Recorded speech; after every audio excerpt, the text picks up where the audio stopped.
here at TwitchCon. We're here at TwitchCon. We're here at TwitchCon. We are here at TwitchCon. You're paid to be here, right? Yes, okay.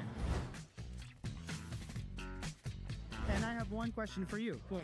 Finish this sentence. Stream Elements has helped me Achieve my streamathon goals of drinking a full bottle of hot sauce.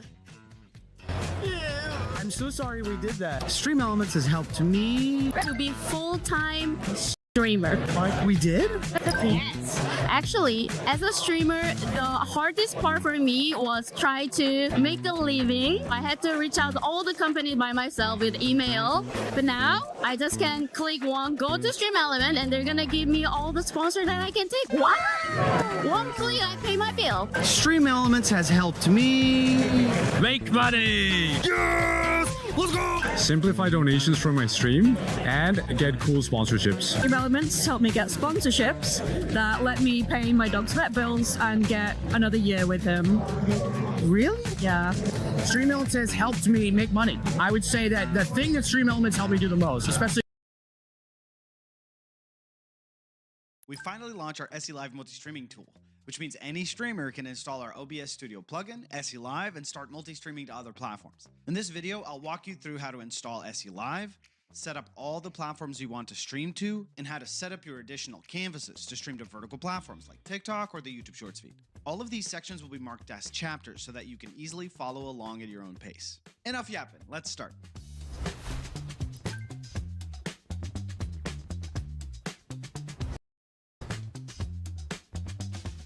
SE Live multi-streaming, as we mentioned in the beginning, is our solution for streaming to more than one platform simultaneously, and it lives within our OBS Studio plugin, SE Live. Our multi-streaming tool is 100% free, like all our other tools, and it is not cloud multi-streaming. It runs locally on your machine. Our devs worked hard to make sure it is optimized and that it will not be too demanding on your CPU or your GPU. Due to this, we recommend a CPU and GPU from 2019 onwards. And for streaming to two, all right, first things first, let's talk about outputs. When we say outputs, we're referring to a platform that you're going to stream to. For example, I want to stream to Twitch, YouTube, and TikTok. That means I have to configure each of these platforms as an output, which is made easy by our multi-streaming panel at the bottom right. Here you can see all the platforms that we support. To multi-stream to any of them, all you have to do is flip the switch. And if you have not connected this account yet, just click this plus sign at the bottom left and choose the platform you want to add. Then just follow the prompts in this new window to log into that platform. Once that is done, you'll notice that it will say the channel name at the bottom and also what canvas this platform will use. But we'll get to canvases very, very soon. And if you want to get a bit more detailed, hit the three dots menu and hit settings. In the settings window, you have three main areas: the outputs, canvas settings, and broadcast settings. In the output settings, you can do a couple of things. You can hit this button to override your OBS settings and choose which encoder to use for this output, along with the options that that encoder has. You can also decide the bitrate that you want to send out to that platform. And you can choose which audio tracks from OBS you send out to each platform. This is useful for stuff like not sending copyrighted music to platforms like YouTube or TikTok. We're going to skip the canvas settings as we will cover them in the canvases section of the video. So let's jump to the broadcast settings. Here you can predefine the title and categories all before you even hit that start streaming button. Now, what about TikTok? You will notice that you have this TikTok output here.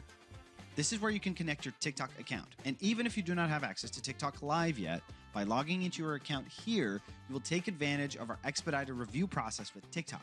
Once you are logged in and have access to TikTok Live, this output will flip to on and you're ready to go live on TikTok. But I can already hear you saying, all right, that's cool, but how do I stream to TikTok on a vertical format? That's where canvases come into play. Let's go ahead and create our first vertical canvas. Just click on any Outputs three dots menu, go to Canvas, and select Create New Canvas. A new window will pop up, allowing you to name the canvas and also select its resolution. Because we want a format for vertical platforms like TikTok or YouTube Shorts, you should select the 1080 by 920 option here. Then click OK. And there it is, our first vertical canvas. In this window, you'll be able to see a preview of what viewers can see at the top, and at the bottom, you can create scenes and add sources, just like you would do in regular OBS. To create a scene, just click this plus button at the bottom left, and the new window will pop up that lets you name the new scene. Click Add Scene when you're done. Now it's time to add some sources. Just click the three dots menu on the right side of the scene and choose Add Source.